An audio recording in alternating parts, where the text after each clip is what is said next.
আমি আমি কবিতা লিখি না, কবিতাই আমাকে লিখে। আমি নিশ্চুপ থেকে অনন্তকাল ধরে শুধু দেখেই যাই কিভাবে একটি নিষ্পাপ হৃদয় পুড়ে ছাই হয়, অতঃপর হয় না তার শেষ দেখা।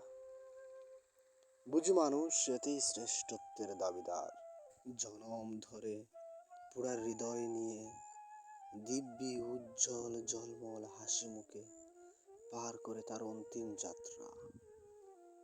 একবার নীল শহরের এক সুশীল অলিতে ঢুকে দেখি এক উন্মাদ চিৎকার করে বলতেছে, অ্যাটেনশন প্লিজ।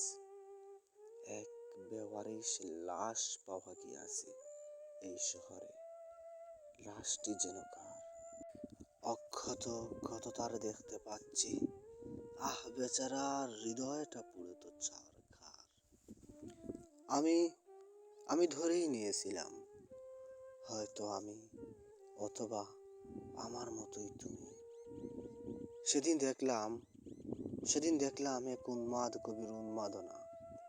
একটি কবিতার জন্য সে নিজেকে এতই পোড়াচ্ছে বলা বাহুল্য।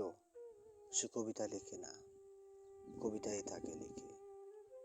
অতঃপর পার্শ্ববর্তী রাস্তা ধরে যাচ্ছিলাম নিজের খুঁজে।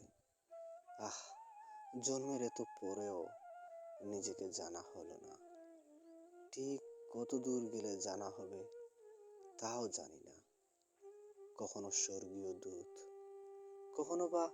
কখনো বা নারকীয় অদ্ভুত রূপে বারবার নিজেকে ভিন্ন ভিন্ন সাজে আবির্ভাব হতে দেখছি। একই আমি, নাকি আমার মধ্যে থাকা ভিন্ন কোনো সত্তা?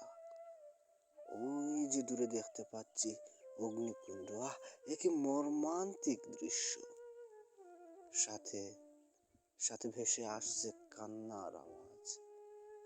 নিষ্পাপ সেই সুর যেন নবজাতক হারিয়েছে তার মায়ের কুল, পথিক হারিয়েছে তার পথের দিশা। হৃদয় বিদারক আর্তনাদে তোমাদের উৎসব হচ্ছে আরো প্রখর। অতঃপর তোমাদের এই কৃত্রিম নরক যেন একটি হৃদয়কে পোড়াতে ব্যর্থ তার সব প্রচেষ্টা। আর তার এই ব্যর্থতার বাঁধ ভাঙতে মরিয়া উঠিছে আরো হৃদয়ের খুঁজে। অতঃপর নরকের শেষ প্রান্তে দাঁড়িয়ে দেখেছি তোমাদের হাহাকার। এটা কি হবার কথা নয়, যা এক সময় তোমরা সবাই মিলে আমায় দিয়েছিলে।